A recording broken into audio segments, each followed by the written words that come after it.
بزرگان محترم، اللہ جل شانہ نے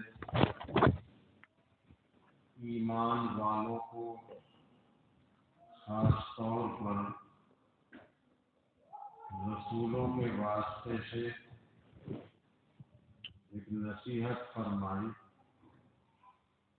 کہ اے رسولوں، یعنی رسولوں کے واسطے سے ان کی امت کو خطاب کیا ہے کہ حلال کھاؤ اور اچھے اعمال کرو۔ اس کا مطلب یہ ہے کہ آدمی حلال کھاتا ہے تو اسے اچھے عمل کی توفیق ہوتی ہے، اور اگر حلال نہیں کھاتا تو اس سے حلال خون نہیں بنتا، اور جب حلال خون نہیں بنتا تو پھر اسے اچھے اعمال کی توفیق بھی نہیں ہوتی، اور اگر وہ اچھے اعمال کرتا بھی ہے تو وہ قبول نہیں ہوتے۔ اس لیے حلال کمائی کا اور نیک عمل کا آپس میں بہت بڑا جوڑ ہے۔ اسی لیے اللہ تعالیٰ نے رسول پاک صلی اللہ علیہ وسلم کو اور بلکہ سارے ہی رسولوں کو یہ خطاب کیا ہے، جبکہ رسول تو سب جا چکے تھے اور قرآن کریم کی آیت نازل ہوئی محمد رسول اللہ صلی اللہ علیہ وسلم پر۔ سوال یہ پیدا ہوتا ہے کہ رسول تو معصوم ہے، انسانوں میں صرف نبی ہی معصوم ہوتا، ویسے اللہ کی مخلوق میں فرشتے معصوم ہیں، یعنی ان سے گناہ صادر نہیں ہو سکتا، اور انسانوں میں نبی معصوم ہوتے ہیں، انہیں بھول تو لگ جاتی ہے کیونکہ انسان ہے، خطا تو ہو جاتی ہے، لیکن گناہ نبی نہیں کر سکتا۔ تو انسانوں میں نبیوں کی جماعت ہی ایسی جماعت ہے کہ جو معصوم ہے، اسی لیے نبیوں کا درجہ فرشتوں سے بھی بڑھ کر ہے، کیونکہ نبی انسان ہونے کے باوجود گناہوں سے ایسے بچتا ہے جیسے فرشتے بچتے ہیں۔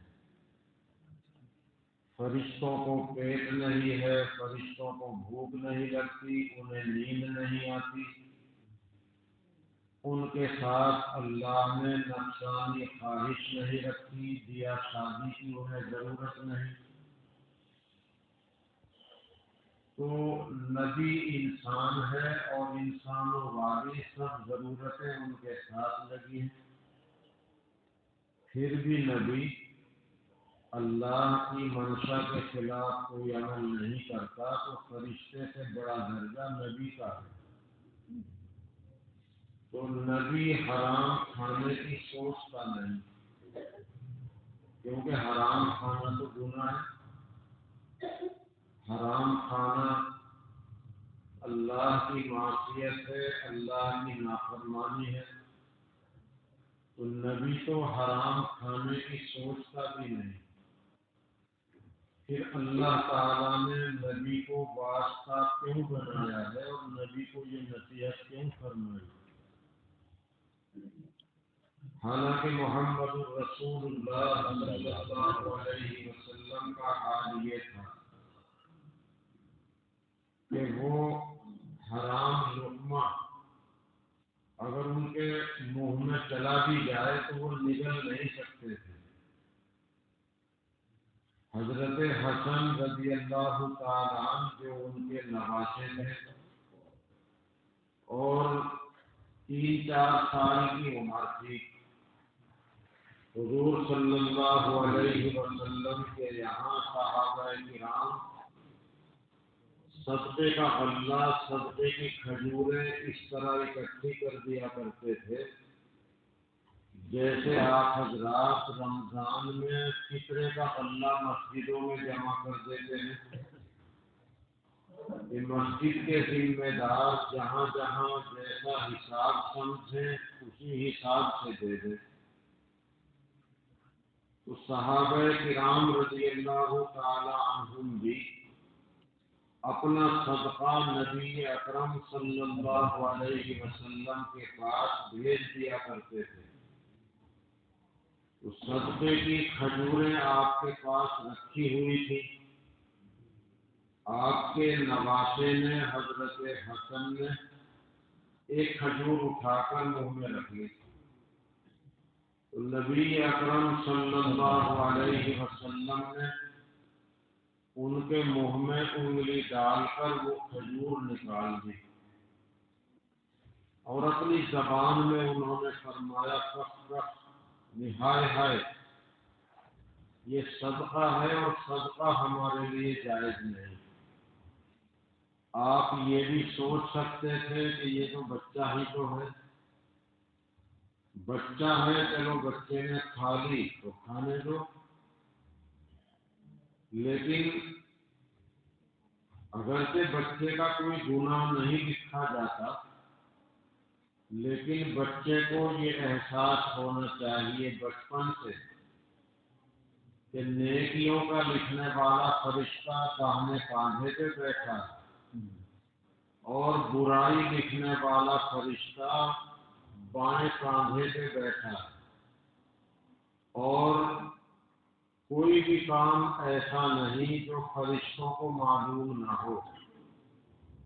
حتیٰ کہ ہم جب استنجا خانوں میں جاتے ہیں، لیٹرین میں جاتے ہیں، باتھ روم میں جاتے ہیں، تو فرشتہ وہاں ساتھ نہیں جاتا، لیکن رسول پاک صلی اللہ علیہ وسلم نے فرمایا شیطان وہاں رہتے ہیں، یہ چیزیں شیطانوں کے گھر ہیں، اس لیے استنجا خانے میں قدم رکھنے سے پہلے دعا بتائی، اس دعا کو پڑھ کے جایا کرو تاکہ تم شیطان کے شر سے بچ جاؤ۔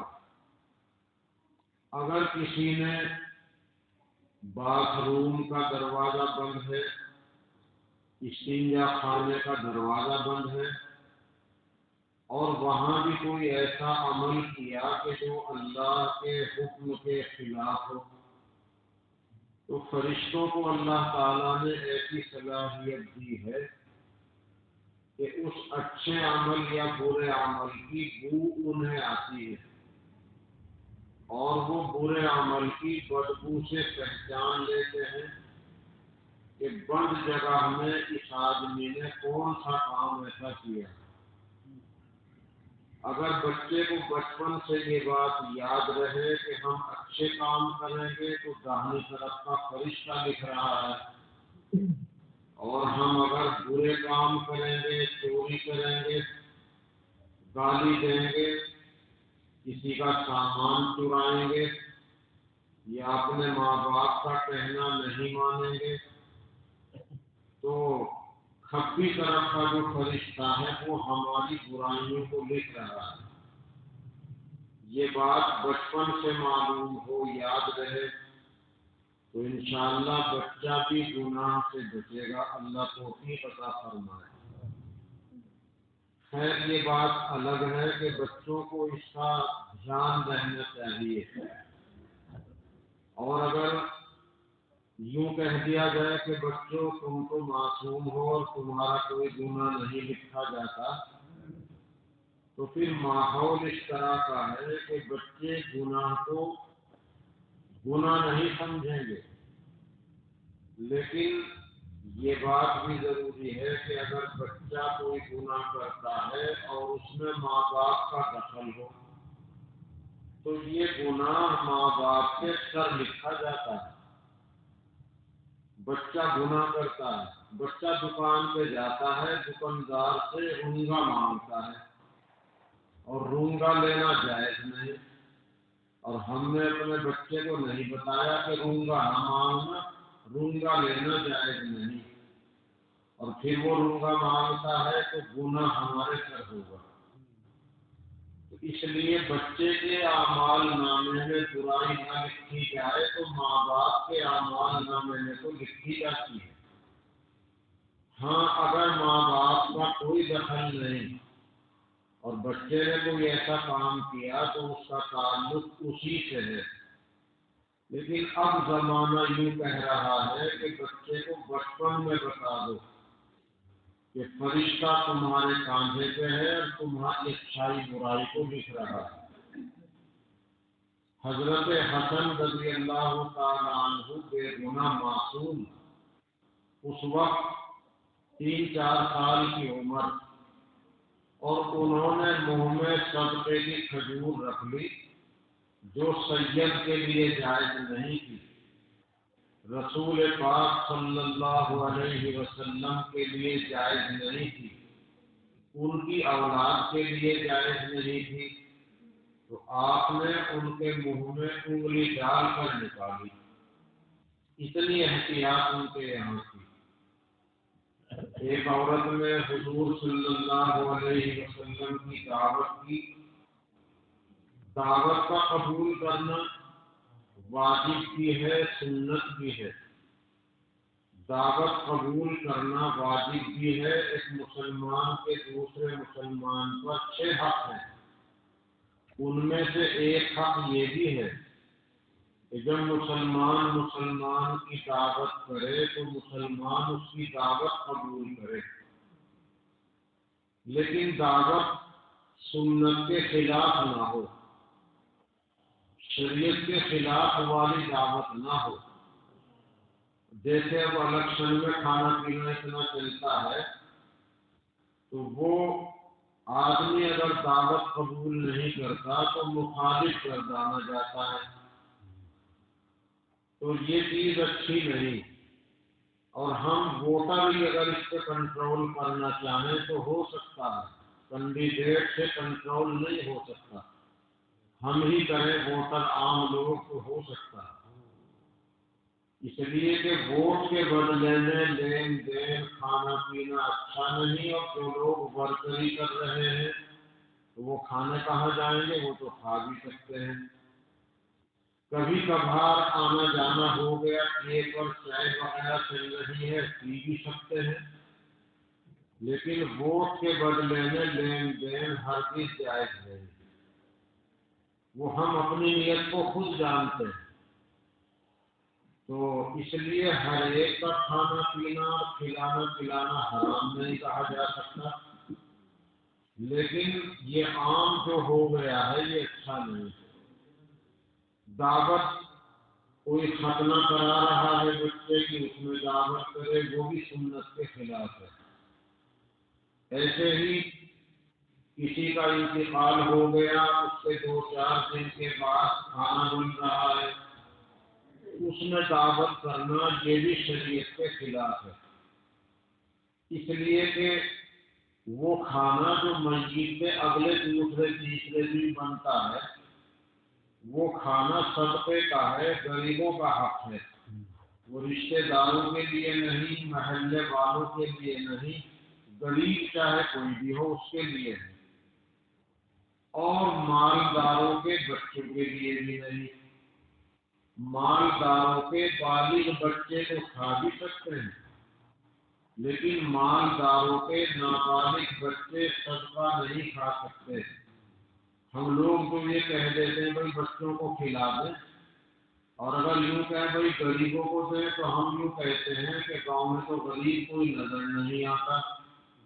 تو اگر گاؤں میں کوئی غریب نہیں تو ان کے بچے بھی غریب نہیں، اس لیے کہ بچے کا خرچ باپ کے ذمہ ہے، تو نابالغ بچوں کا خرچ باپ کے ذمہ ہے، باپ مالدار ہے، تو مالدار کے نابالغ بچے کو صدقہ نہیں لگے گا، غریب کے بچے کو لگ جائے گا، اور مالدار کے بالغ بچے کو بھی لگ جائے گا، کیونکہ بچہ جب بڑا ہو گیا، بالغ ہو گیا، تو خرچ باپ کے ذمہ نہیں رہا، اور اس کے پاس اتنا مال نہیں کہ وہ اس پہ زکوٰۃ فرض ہو جائے، تو مالدار کا وہ بچہ جو بالغ ہو چکا اور زکوٰۃ اس پہ بھی فرض نہیں، اس کو لگ سکتا ہے۔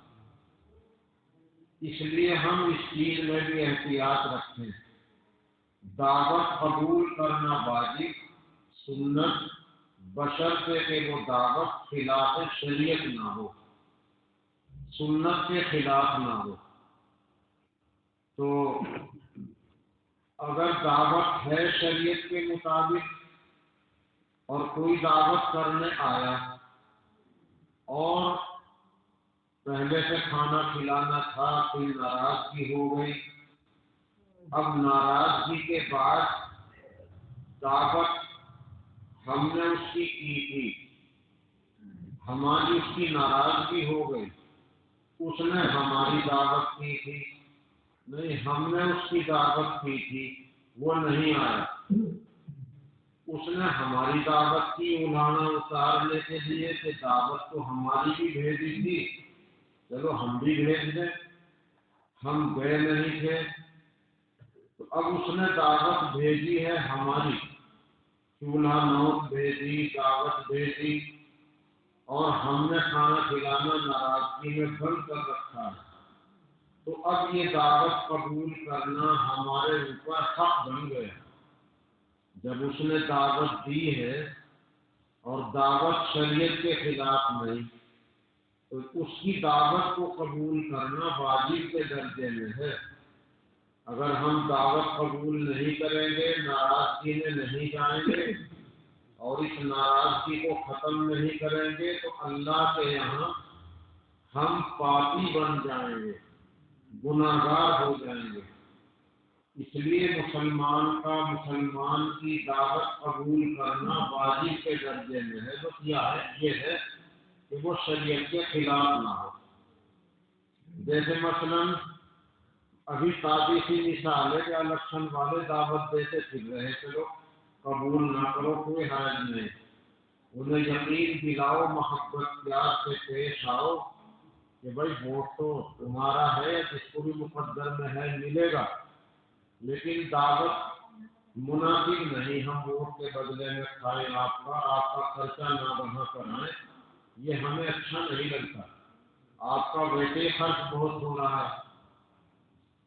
تو ایسی اور بھی دعوتیں ہو سکتی ہیں جو شریعت کے اور سنت کے خلاف ہوں، اسے تو چاہے قبول نہ کریں، لیکن جو دعوت ناجائز نہیں، حرام نہیں، ایسی دعوت آ گئی، اس کا قبول کرنا ضروری ہے۔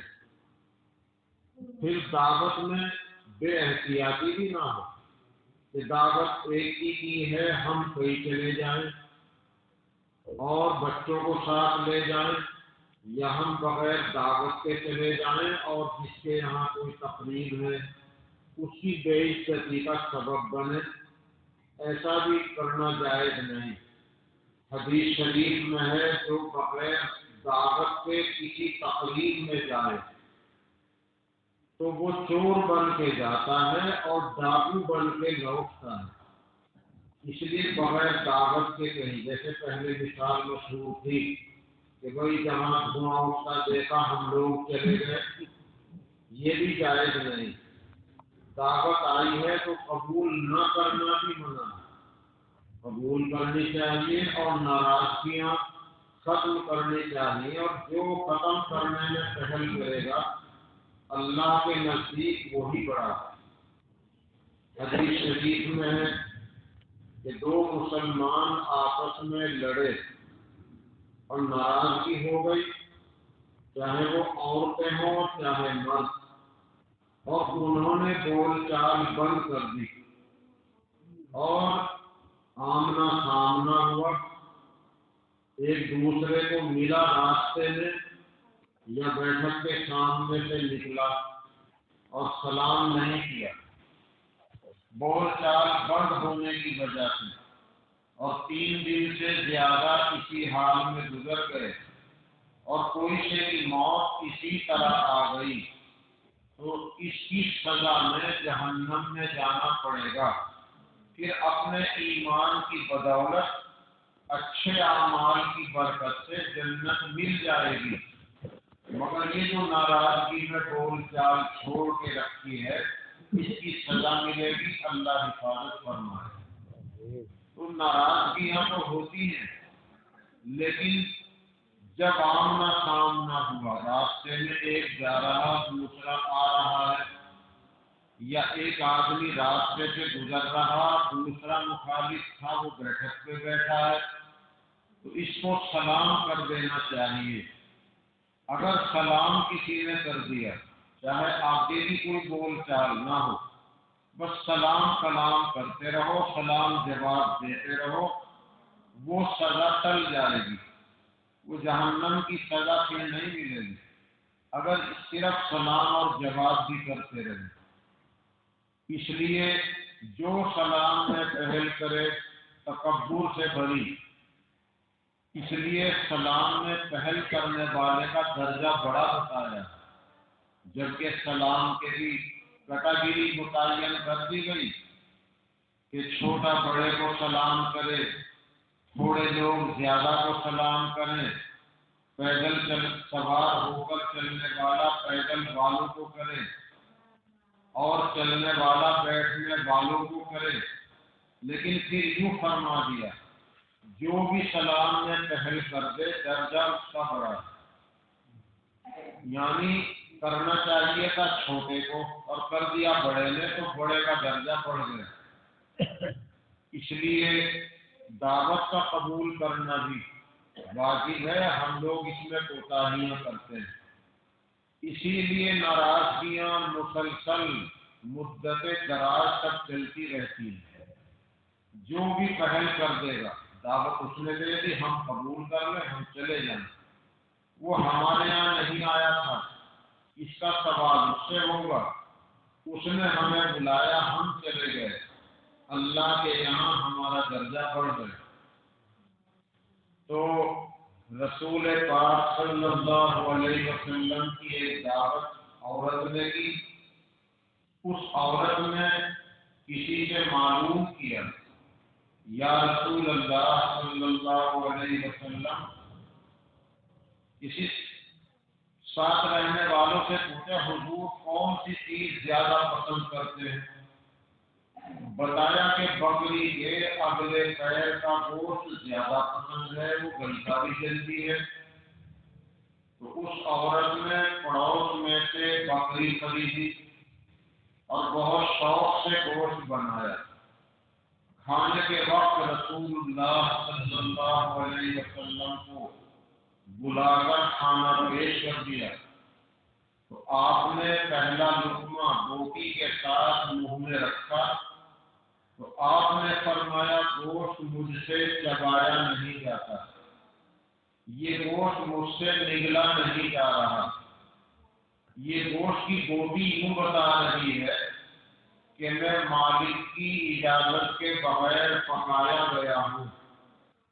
آپ نے جب یہ بات کہی تو عورت تو گھبرا گئی کہ میں نے تو کوئی چوری کا گوشت نہیں پکایا، میں نے تو بکری خریدوائی ہے اور میں نے بڑی محنت کے ساتھ جو چیز آپ کو پسند تھی وہی میں نے پیش کرنے کی کوشش کی ہے، اور آپ فرما رہے ہیں کہ یہ گوشت مالک کی اجازت کے بغیر پکا ہے جیسے چوری کا ہو۔ میں نے تو چوری کا نہیں پکایا، میں نے تو بکری مول خریدی ہے۔ لیکن جب تحقیق کی تو معلوم یہ ہوا کہ بکری شوہر کی تھی اور بکری بیچ دی تھی عورت نے۔ لیکن یہاں یہ بات بھی ذہن میں رکھنا ضروری ہے کہ اس عورت کے لیے بکری کا بیچنا حرام نہیں تھا۔ ویسے شوہر کی چیزوں کو شوہر کی اجازت کے بغیر بیچنا جائز نہیں۔ جو شوہر کی ملکیت ہے، اگر یہ اندازہ ہے کہ اس کے بیچنے سے انہیں ناراضگی ہوگی تو بغیر شوہر کی اجازت کے بیچنا جائز نہیں، حتیٰ کہ بغیر شوہر کی اجازت کے اللہ کے نام پر دینا بھی جائز نہیں۔ اگر یہ امید ہے کہ میرے شوہر اتنے اچھے ہیں، انہیں پتہ چلے گا کہ مسجد مدرسے میں یا غریب کو، بیوہ کو، مسکین کو فلاں چیز امداد میں دی ہے، انہیں خوشی ہوگی، تو پھر اجازت کے بغیر وہ خرچ کر سکتی ہے۔ یہ اندازہ ہو کہ شوہر کو ناراضگی نہیں ہوگی۔ اور پھر مسئلہ یہ بھی ہے، اور مسئلہ سننے میں بیان کرنے میں حرج بھی کچھ نہیں، اور اگر ہماری کوئی کوتاہی ہو تو ہم اپنی کوتاہی دور کریں۔ جو خرچ عورت کا لازمی ہے، اگر شوہر وہ خرچ نہیں دیتا، جو خرچ لازمی ہے وہ خرچ نہیں دیتا، تو اتنا خرچ کرنے کے لیے عورت اپنے گھر میں کچھ خرد برد کر سکتی ہے۔ جو خرچہ ضروری ہے اگر اس میں بھی تنگی ہے، لیکن اگر اس سے فالتو کر رہی ہے تو چور ہے، اللہ کے یہاں چور لکھی جائے گی، پھر تو اللہ کے نام پہ دینا بھی جائز نہیں۔ تو رسول اللہ صلی اللہ علیہ وسلم نے فرمایا کہ یہ گوشت مالک کی اجازت کے بغیر پکا ہے، گوشت کی بولی بتا رہی ہے۔ اس پر یہ مسئلہ ہے، شوہر کی وہ چیز ایسی نہیں تھی جو چھپی رہے، بکری تو سامنے رہنے والی چیز ہے۔ اگر یہ ڈر ہوتا کہ شوہر شام کو آئیں گے، بکری معلوم کریں گے کہاں گئی، تو جواب دینا مشکل ہوگا۔ اسے یہ اندازہ تھا کہ شوہر جو ہے وہ ناراض نہیں ہوں گے، اسی لیے اس نے بیچ دی تھی۔ اس کے لیے بیچنا حرام نہیں تھا، یہ بات آپ کے ذہن میں بیٹھ گئی ہوگی، اس کے لیے بیچنا حرام نہیں تھا۔ جو چیز شوہر کی نظروں میں نہیں آتی، اناج ہے، چاول ہے، کچھ اور چیزیں ہیں، اسے تو عورت چوری سے بیچ بھی سکتی ہے، شوہر کو پتہ نہیں چلے گا، لیکن جو چیز سامنے رہنے والی اسے کیسے بیچ دے گی؟ تو اسی لیے اندازہ تھا شوہر کی طرف سے انکار نہیں ہوگی، اس لیے بیچ دی۔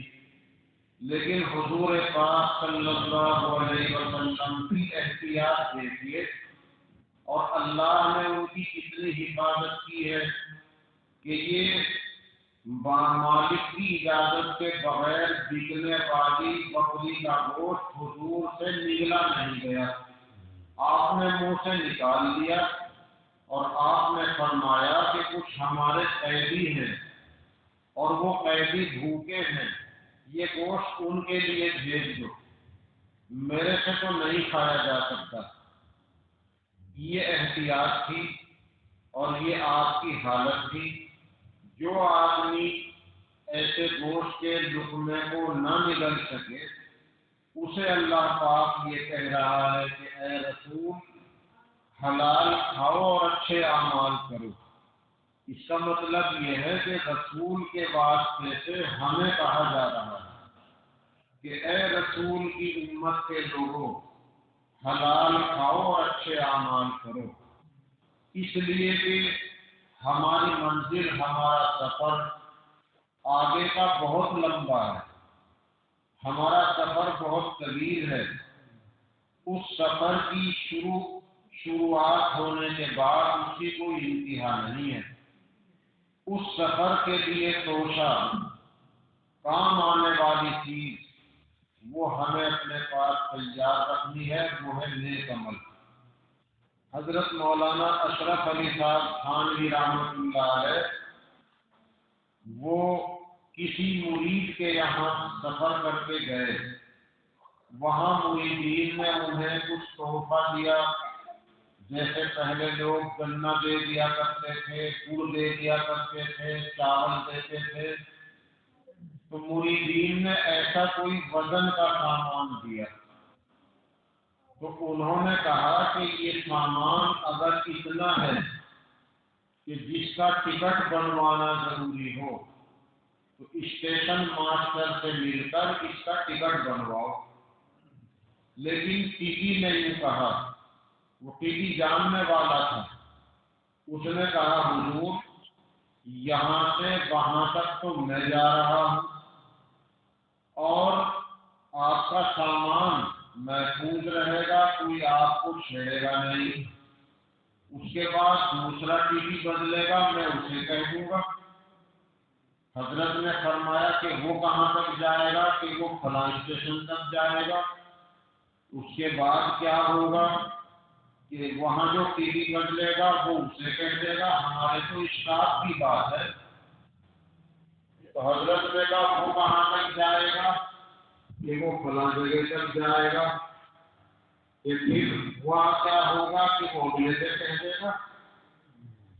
تو پھر پوچھا وہ کہاں تک جائے گا؟ کہ وہاں تک۔ کہ بھائی مجھے تو اور بھی آگے جانا ہے۔ ٹی وی نے کہا کہ وہاں تو آپ کی منزل آ جائے گی، تھانہ بھون جلال آباد، وہ تو آپ کی منزل ہے۔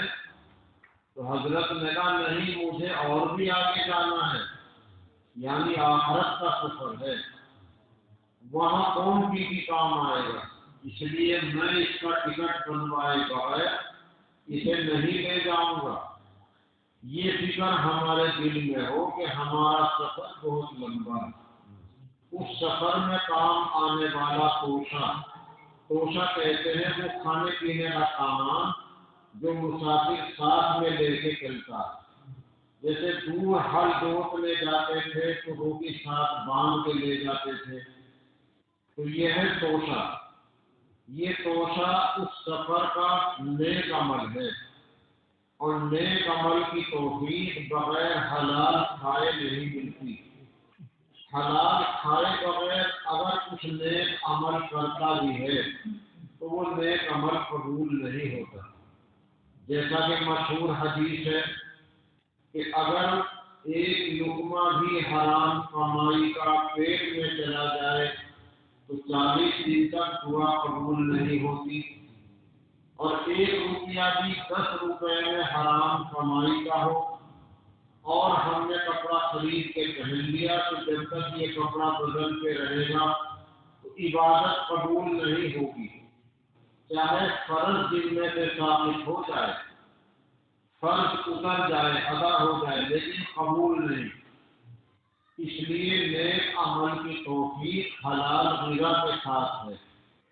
اگر ہم حرام غذا کھاتے رہیں گے، حرام کمائیں، دھوکہ دہی سے کمائیں، تو نیک عمل کی توفیق نہیں ہوگی، کچھ کریں گے بھی تو قبول نہیں ہوگا، اور اس لمبے سفر کا توشہ نیک عمل ہے۔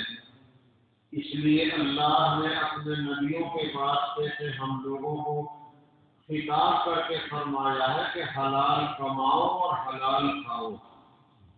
حلال کمائی میں بڑی برکت ہے، تھوڑے سے پیسے میں، تھوڑی سی پیداوار میں اللہ برکت بہت دیتا۔ عرب کا ایک آدمی کسی زمانے میں کھانے کمانے کے لیے بھارت میں آیا تھا، کیونکہ پہلے زمانے کا بھارت سونے کی چڑیا تھی۔ جب تک 800 سال مسلمانوں کا دور رہا، 800 سال، اس سے پہلے اور 800 سال کے زمانے تک بھارت سونے کی چڑیا تھی۔ انگریز آیا، اس نے بھارت کو لوٹا، اس کے بعد کی لوٹ مچائی برابر چل رہی۔ آپ سنتے رہتے ہیں کہ کوئی اتنے کروڑ لے کے بھاگ گیا، کوئی اتنا گھوٹالا کر کے چلا گیا۔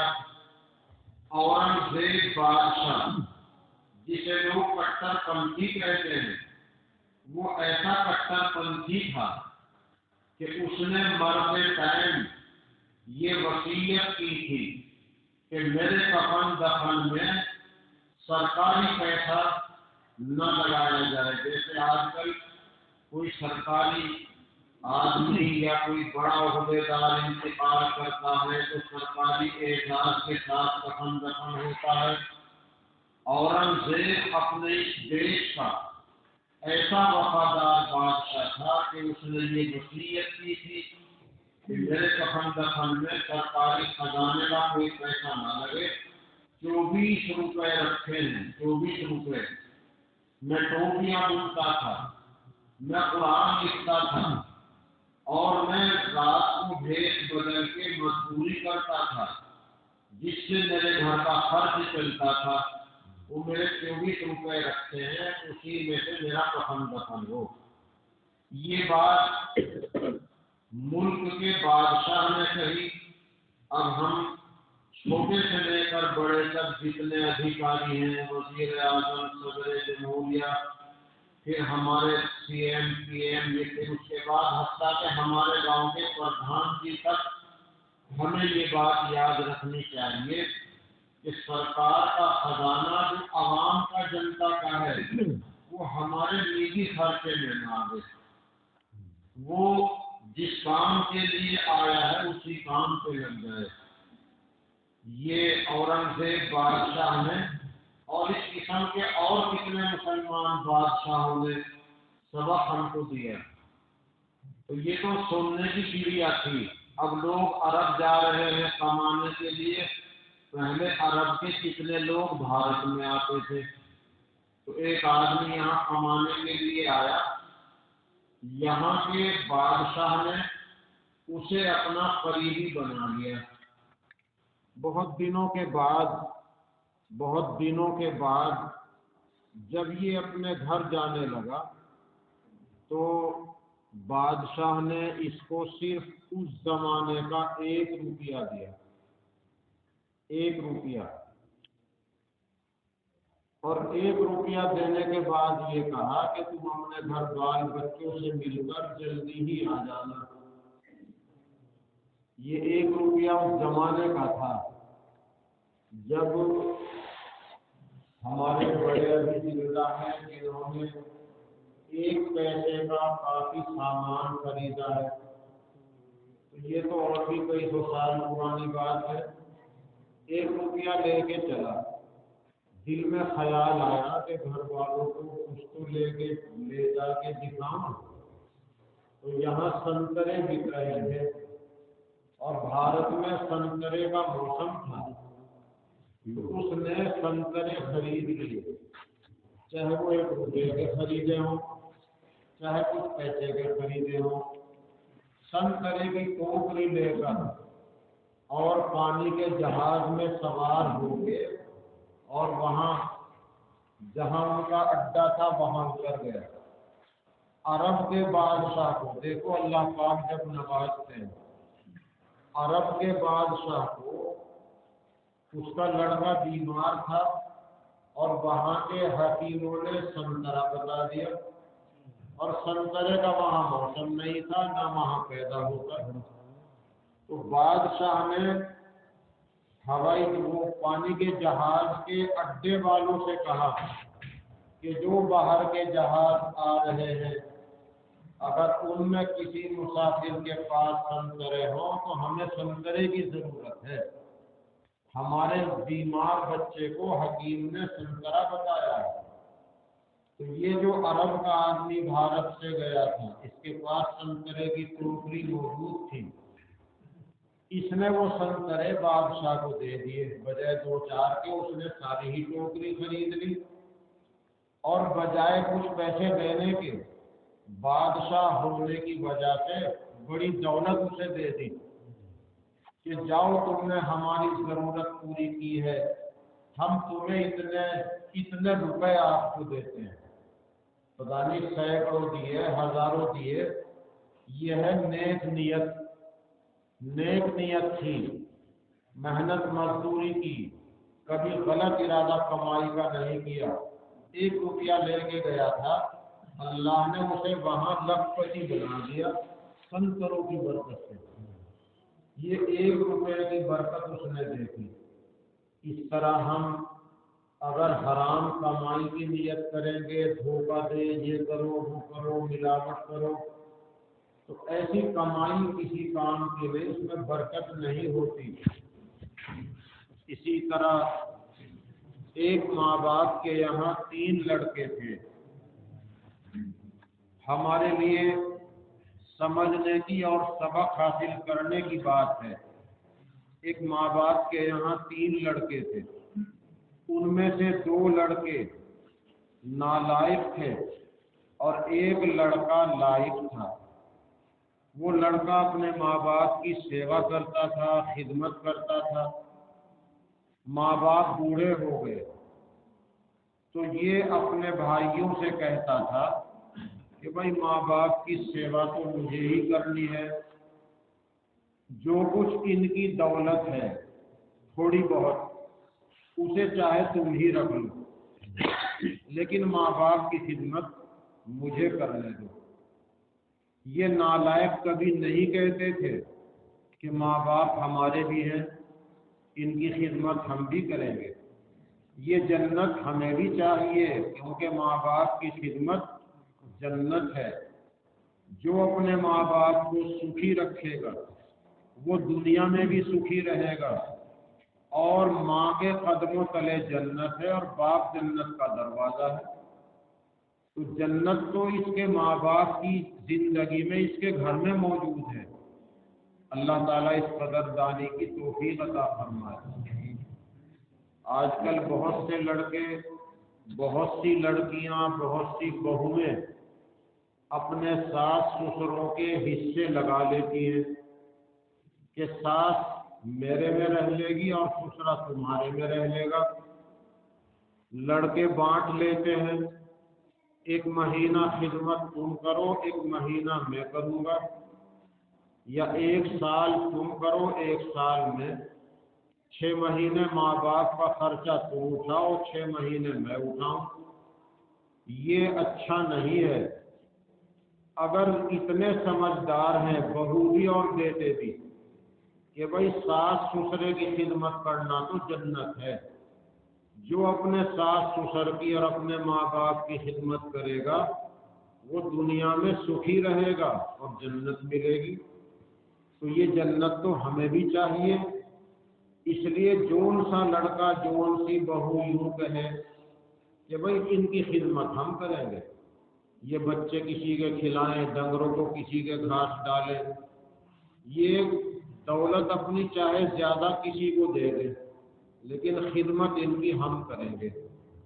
اب دوسرا کہتا ہے، دوسری کہتے نہ بھائی جنت تو ہمیں بھی چاہیے، ان کی خدمت تو ہم کریں گے۔ اب جب زدم زدہ ہو گئے اور وہ کہہ رہا میں اپنے ماں باپ کی خدمت کروں، بہو کہہ رہی ساس سسروں کی خدمت میں کروں گی، اب بانٹ لینا اچھا ہے تاکہ یہ جنت سب کے حصے میں آ جائے۔ اور اگر بوجھ سمجھ کے بانٹ رہے ہیں کہ دولت تو سب نے برابر بانٹ لی بلکہ زیادہ فلانے کے پاس ہے تو میں خرچہ کیوں اٹھاؤں، دوائی میں پیسے میں زیادہ کیوں دوں، علاج ماں باپ کا میں ہی کیوں کراؤں، اگر اس طرح بوجھ سمجھ کے بانٹ رہے ہیں تو یہ نالائقی سے کم نہیں، یہ بد نصیبی سے کم نہیں۔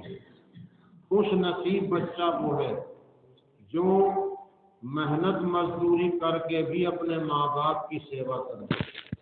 اگر اس کو دنیا میں سکھ چاہیے تو یہ کرنا پڑے گا، ورنہ حدیث میں ہے کہ کوئی گناہ ایسا نہیں کہ جس کی سزا آخرت میں بھی ملے اور دنیا میں بھی ملے۔ اللہ نے اکثر گناہوں کی سزا آخرت میں رکھ دی، مگر ماں باپ کو دکھی کرنا ایسا گناہ ہے، اس کی سزا آخرت میں تو ملے گی ہی، دنیا میں بھی ضرور ملے گی۔ تو یہ 3 لڑکے تھے، 2 نالائق تھے، ایک لائق تھا، اس نے اپنے ماں باپ کی خدمت کی، دوسروں نے ماں باپ کو بوجھ سمجھا۔ ماں باپ انتقال کر گئے، آہستہ آہستہ ان دونوں کا کاروبار تنزلی کی طرف چلا گیا، بے برکتی ہوئی، نحوست نے ان کو پکڑ لیا اور ان کے گھر بار میں تنگی آ گئی۔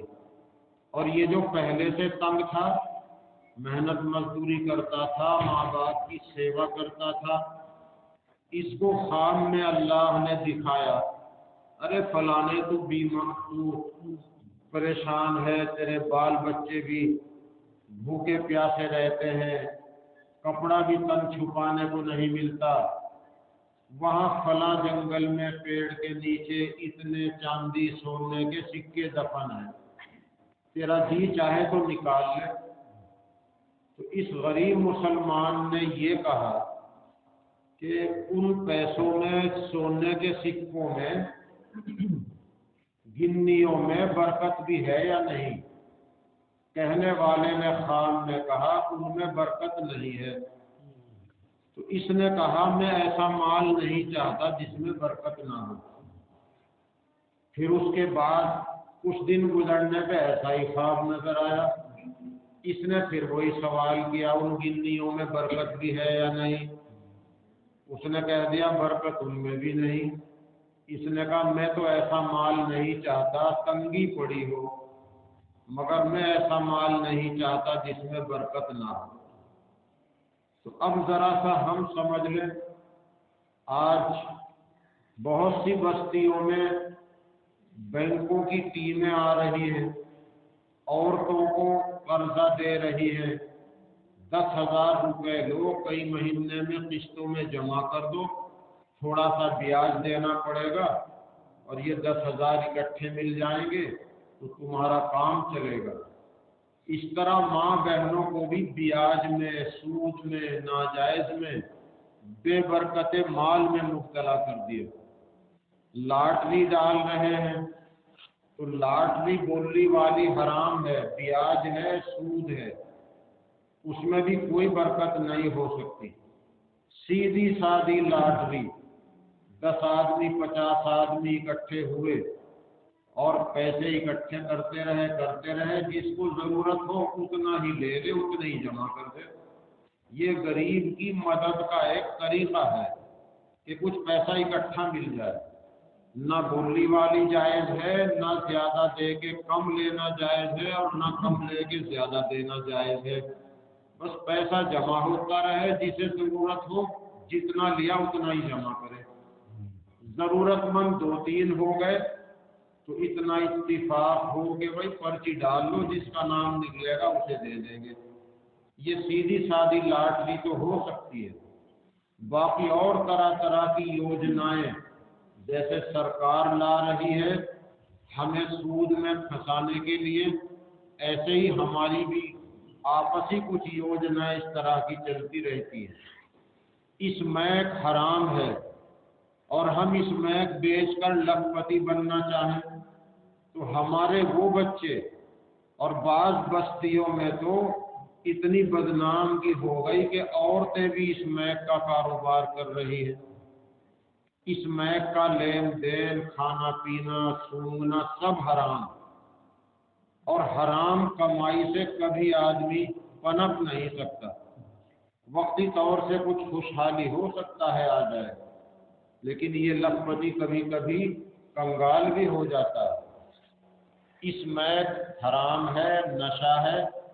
ہم چاہیں کہ ہم جلدی سے مالدار ہو جائیں، اس غریب مسلمان کا یہ عمل ہمارے سامنے ہو کہ اسے خواب میں سونے کے سکے بتائے جا رہے ہیں اور وہ معلوم کر رہا اس میں برکت بھی ہے یا نہیں۔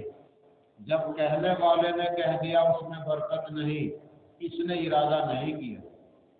پھر تیسری مرتبہ خواب آیا، ارے فلانے تو پریشان سا رہتا ہے، تیرے بچوں کے پاس مان لو سردی میں پورے کپڑے بھی نہیں، وہاں جنگل میں 1 روپیہ چاندی کا دفن ہے، 1 روپیہ۔ پہلے تو سونے کے سکے بتا رہے تھے، اب صرف 1 روپیہ بتایا۔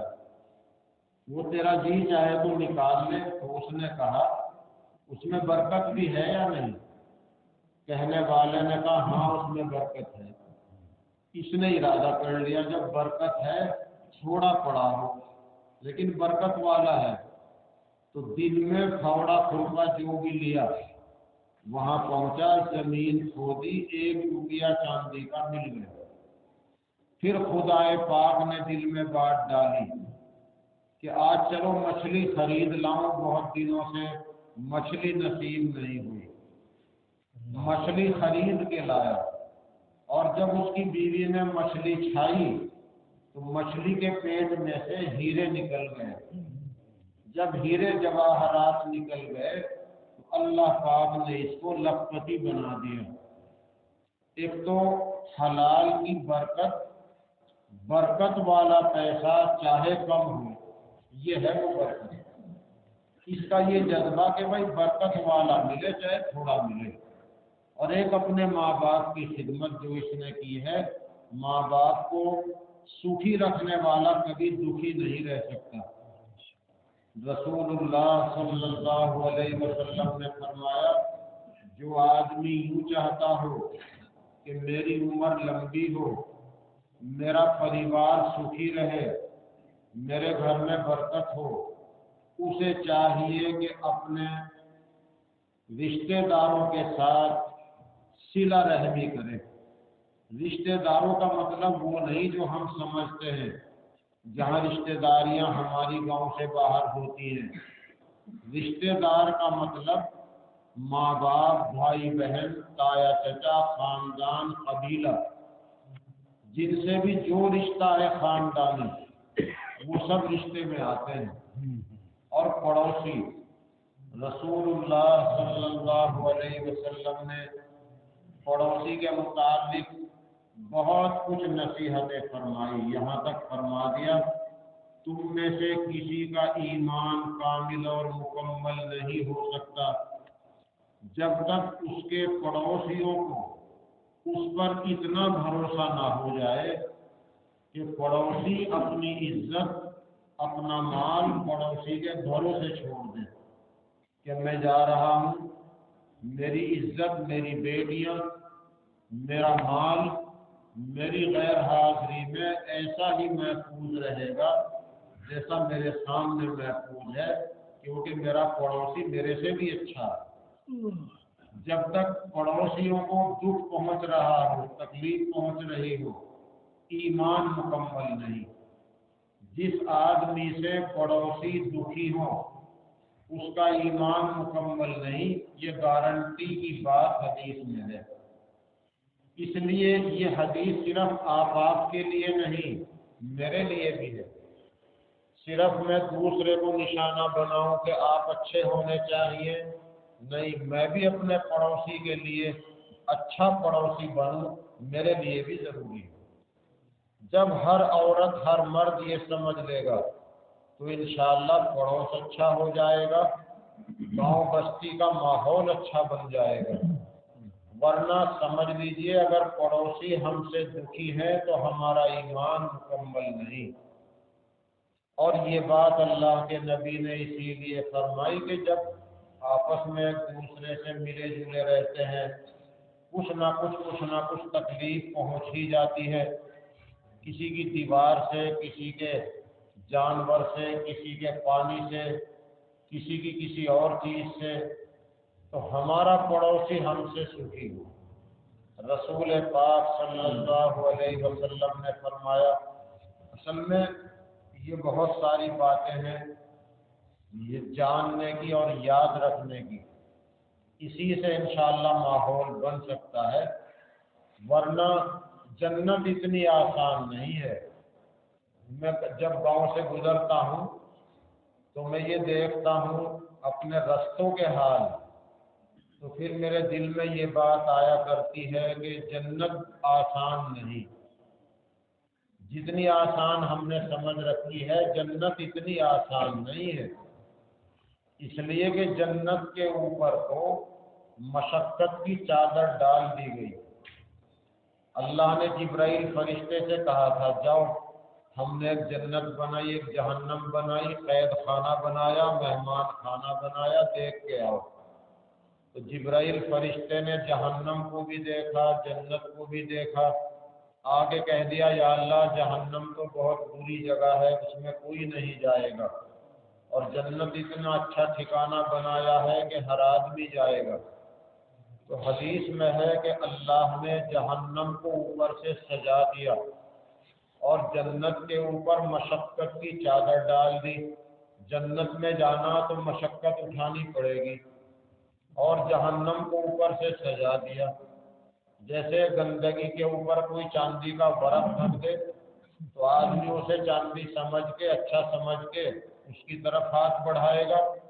تو برائیوں کی طرف آدمی جا رہا ہے، ہم لوگ برائیوں کی طرف جا رہے ہیں اچھا سمجھ کر، حالانکہ نتیجہ ان کا خراب اور جہنم ہے۔ تو جنت اتنی آسان نہیں ہے جتنی آسان ہم لوگوں نے سمجھ رکھی ہے۔ اللہ اپنے کرم سے ہم سب کو نصیب فرمائے۔ تو راستوں میں تنگی اس قدر ہے، جب سے پکے مکان بنے ہیں، جب سے راستے ہر جگہ کے تنگ ہو گئے، اور اس سلسلے میں اگر میرا بھی گھر کنارے پہ ہو تو شاید میں بھی نہ بخشوں، یہ حال لوگوں کا ہے۔ رسول پاک صلی اللہ علیہ وسلم نے فرمایا کہ اس آدمی کا جہاد بھی قبول نہیں جو راستے میں تنگی پیدا کرے، اس آدمی کا تو جہاد بھی قبول نہیں جو اسلام کا سب سے بڑا عمل ہے۔ لیکن یہ بھی بتلانا پڑتا ہے کہ جہاد کسی بے قصور کو مارنے کا نام جہاد نہیں ہے، ورنہ آج کل یہ ہو گیا مسجدوں میں جہاد کی تقریریں ہو رہی ہیں۔ مسلمان کے یہاں جہاد کسی بے قصور کو مارنے کا نام نہیں۔ جو لوگ انسانوں کو تنگ کرتے ہوں، لوگوں کا جینا مشکل کرتے ہوں، فساد پھیلاتے ہوں، ایسے فسادیوں سے لڑائی کرنے کو جہاد کہتے ہیں، کسی بے قصور انسان کو مارنا جہاد نہیں۔ تو جہاد سب سے بڑا عمل ہے۔ حدیث میں ہے کہ اس کا جہاد بھی قبول نہیں جو راستے میں تنگی پیدا کرے۔ مسجد کی بھی جگہ چھوڑنا راستے کی کشادگی کے لیے جائز ہے، مسجد کی بھی جگہ چھوڑ کے کشادگی ہوتی ہو، لیکن جہاں مسجد بن گئی اسے چھوڑ نہیں سکتے۔ جہاں مسجد نہیں، جیسے حجرہ ہے، جیسے وضو خانہ ہے، جیسے مسجد کی باہر پڑی ہوئی جگہ ہے، وہ بھی اگر راستے کی کشادگی میں چلی جائے تو اس کا بھی گناہ نہیں۔ راستہ ایسی چیز ہے۔ تو راستے میں تنگی پیدا کبھی دیوار کرنے سے ہوتی ہے، کبھی چبوترا بڑھانے سے ہوتی ہے، کبھی ڈنگر ڈھور باندھ کر ہوتی ہے، کبھی پانی چھوڑنے سے ہوتی ہے، اور بھی طریقے ہیں۔ اور اب پائپ کے بہانے سے ساری سڑکیں اکھاڑ پھینکی اور صحیح کرنے کا نام نہیں لیتے۔ لیکن سمجھدار لوگ، میں نے بعض بستیاں دیکھی ابھی ایک مہینہ بھی نہیں ہوا، غیر مسلموں کی بستی، مان لو سبھاش گڑھ ہے، سبھاش گڑھ کو ڈی ایم صاحب نے انعام دیا کہ سبھاش گڑھ والوں کا پانی راستے میں نہیں، ان کا پانی کسی بھی کھال کا پانی راستے میں نہیں آتا۔ بعض بستیوں کو ڈی ایم صاحب نے انعام سے نوازا۔ اور ہماری نالیاں صاف نہیں ہوتی، ہمارے راستے صاف نہیں، جیسے ہمارے یہاں ہر گاؤں میں نالیاں، پائپ لائن بچھی، راستے کھدے پڑے ہیں۔ تو ہم گنگا پار گئے، ایک گاؤں میں ہندو گوجروں کا گاؤں ہے، وہاں بھی پائپ دبا ہوا ہے، مگر انہوں نے خود ہی راستہ صحیح کر لیا۔ راستہ سڑک تو نہیں بنائی، لیکن راستہ ایسے ہموار کر دیا کہ چلنے والوں کو دقت نہ ہو۔ ہم بھی تو اپنے سامنے ایسا کر سکتے ہیں۔ آپ غیر مسلم بستیوں سے صبح کو تڑپ میں گزرو تو عورت یا مرد، مسلمان نہیں غیر مسلم، اپنے سامنے راستے میں سڑک پر جھاڑو دیتے ہوئے ملیں گے، کیونکہ صفائی نبی نے آدھا ایمان بتایا ہے۔ جس کے نبی نے آدھا ایمان بتایا وہ صفائی کی طرف نہیں چلتا، اور وہ صفائی کرتے ہیں اور صفائی رکھتے ہیں۔ تو خیر، میں نے عرض کیا کہ یہ سب چیزیں ہیں جن پر مسلمان کو دھیان دینا ضروری ہے۔ رسول پاک صلی اللہ علیہ وسلم نے پڑوسی کے متعلق بہت کچھ کہا۔ آپ نے فرمایا کہ اپنے پڑوسی کو راضی کیے بغیر اپنا مکان اونچا نہ بناؤ، دیوار اتنی اونچی نہ کرو اس کی ہوا رک جائے، دھوپ رک جائے، اپنی ہانڈی میں اتنا تیز چھونک نہ لگاؤ کہ غریب پڑوسی کو اس کی خوشبو پہنچے۔ غریب پڑوسی کو وہ کہہ لو جی ہمارے یہاں تو چٹنی بھی کھانے کو نہیں، پڑوسی کے یہاں تو ماشاءاللہ چھونک لگ رہا ہے، اپنا مکان اتنا اونچا نہ بناؤ پڑوسی کو خوش کیے بغیر۔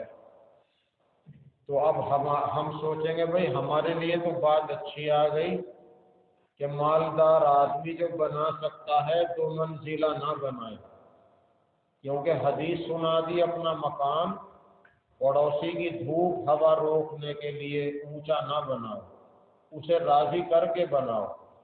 اس کا مطلب یہ ہے کہ میرا پڑوسی میرے سے اتنا خوش ہو اور میرا پڑوسی خود اتنا اچھا ہو، اسے بھی تو میرا لحاظ کرنا ہے۔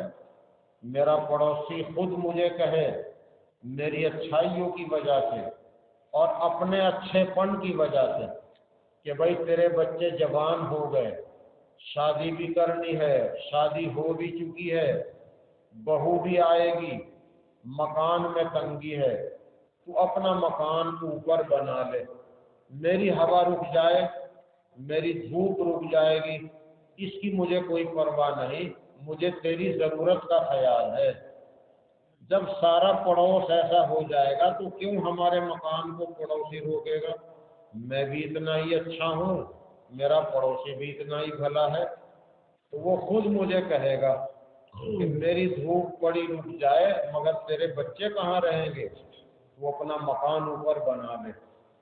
اللہ کے نبی ایسا سماج چاہتے تھے کہ میری امت کا سماج ایسا ہو، ان میں آپس میں اتنا پیار ہو، اتنی محبت ہو۔ اللہ تعالی ہمیں اس کی توفیق عطا فرمائے۔ تو پڑوسی جب تک دکھی رہے گا سمجھو ایمان ناقص ہے۔ اور ایک سوال کر رہے تھے کہ جی بجلی کی چوری کا کیا حکم ہے؟ تو سرکار کی چوری بھی چوری ہے، بجلی کی چوری بھی چوری ہے۔ رہا مسئلہ پانی گرم کرنے کا، کھانا پکانے کا، اگر ہم نے چوری کی بجلی پر پانی گرم کیا، اس کا استعمال کرنا جائز ہے، کھانا پکایا، کھانا کھانا بھی جائز ہے، اور ہم نے چوری کا کنیکشن نہیں لے رکھا اور چوری سے اے سی چلا رہے ہیں، پنکھے چل رہے ہیں، روشنی ہو رہی ہے، اس ہوا میں عبادت کرنا، روشنی میں قرآن پڑھنا سب جائز ہے، لیکن بجلی کی چوری کا گناہ ہوگا۔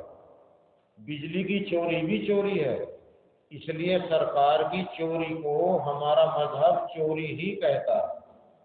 یہ مسئلہ الگ ہے جو آگے بتایا، جیسے ایک آدمی نے چھری چوری کر لی تو چھری کا چوری کرنا گناہ، پھر اس کا استعمال کرنا بھی گناہ، لیکن اس چھری سے ہم نے بکرا ذبح کیا، مرغا ذبح کیا، وہ بکرا مرغا حلال ہو جائے گا، لیکن چھری چوری کرنے کا، اس کے استعمال کرنے کا گناہ الگ سے ہوگا۔ اس لیے ہم سرکار کی چوری کو بھی چوری ہی سمجھیں اور اس سے اپنے آپ کو بچائیں۔ اور کبھی جب چھاپے لگتے ہیں تو زبردست تاوان دینا پڑتا ہے، جرمانے دینے پڑتے ہیں، عزت اور مال کو خطرہ لاحق ہوتا ہے، اپنی جان، اپنا مال، اپنی عزت کو خطرے میں ڈالنا ناجائز ہے، بہتر نہیں۔ تو یہ باتیں میں نے آپ حضرات کے سامنے صرف دہرائی ہیں تاکہ ہم یاد کریں، پہلی باتوں کو یاد کر کے ہم عمل میں لانے کی کوشش کریں۔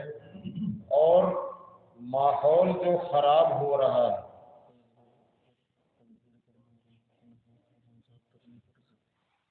ماحول میں جو خرابی آ رہی ہے، جیسے اسمیک عام ہوتی جا رہی ہے اور اس کی وجہ سے پھر نشہ پھیل رہا ہے۔ بعض بیچنے والے نشہ نہیں کرتے لیکن وہ بیچ رہے ہیں تو اس بکنے کی وجہ سے بھی نشہ ضرور پھیلتا ہے۔ حدیث شریف میں ہے کہ نشے کا عادی، نشہ کرنے والا، ایمان پر اس کا خاتمہ ہونا بڑا مشکل ہے۔ ایمان ہمارا اصل سرمایہ ہے۔ اللہ نے ہم کو جو سرمایہ دیا ہے سب سے بڑا سرمایہ ایمان ہے، اور دولتیں اللہ کی دی ہوئی غیر بھائیوں کے پاس زیادہ ہیں، ہمارے پاس تو سب سے بڑی دولت اللہ کی دی ہوئی ایمان ہے، اور نشہ ایمان کے لیے خطرہ ہے۔ حدیث شریف میں ہے کہ نشہ کرنے والا بتوں کی پوجا کرنے والے کے مثل ہے۔ حدیث میں ہے کہ نشہ کرنے والا یہ شرک کرنے والے کے برابر ہے۔ حدیث کا مفہوم ہے کہ نشہ کرنے والے کا خاتمہ مرتے ٹائم ایمان پہ ہونا مشکل ہے۔ اس لیے ہم اپنے بچوں کو اور اپنے آپ کو سنبھال کے رکھنے کی کوشش کریں۔ میں نے ایک دو واقعات بھی سنائے ہیں تاکہ ہم ان واقعات سے عبرت حاصل کریں کہ ہم اگر حلال کمائیں گے، اگرچہ کمائی تھوڑی ہو، اللہ اس میں برکت دے گا، اس میں خوشحالی آئے گی، بیماریوں سے، حرج مرض سے حفاظت رہے گی۔ اور اگر ہم نے زیادہ کمایا، ناجائز کمایا، نہ برکت ہوگی، اور دنیا میں بھی اس کی نحوست، اور آخرت میں تو اس کا حساب کتاب دیں گے اور اس میں بڑی بربادی ہوگی۔ اللہ تعالی ہم سب کو نیک عمل کی توفیق عطا فرمائے۔ کوشش کریں کہ بستی میں نشے والی لت اور موبائل کا غلط استعمال جو بچوں میں بڑھ رہا ہے، حالانکہ ہر بچہ خود سمجھتا ہے کہ اس موبائل نے مجھے کتنا تباہی کی طرف دھکیل دیا۔ ہر بچہ سمجھ سکتا ہے کہ موبائل نے مجھے کتنا نقصان پہنچا دیا، اگر میں نے کنٹرول نہ کیا تو اور میرا کتنا نقصان ہو سکتا ہے۔ جس ملک میں یہ چیز رائج ہوئی، ایجاد ہوئی، یوں سنا ہے کہ اس ملک میں 2 گھنٹے سے زیادہ نیٹ نہیں چلتا تاکہ ہمارے بچے خراب نہ ہوں۔ جیسے کرکٹ ساری دنیا میں پھیل گیا، لیکن امریکہ میں، برطانیہ میں کوئی ٹیم کرکٹ کھیلنے والی نہیں ہے، اور سارے ملکوں میں ہے۔ سارے ملکوں کو انہوں نے کھیل میں لگا دیا، خود نہیں لگے، تو ساری دنیا کو موبائل میں الجھا دیا۔ خود اپنے آپ کو بچانے کے لیے نیٹ پر پابندی کر دی کہ 24 گھنٹے میں اتنے گھنٹے چلے گا، تاکہ ہر ٹائم ہمارے بچے اپنی زندگی اور جوانی کو برباد نہ کریں۔ اللہ تعالی ہمیں توفیق عطا فرمائے۔ وآخر دعوانا الحمد للہ رب العالمین۔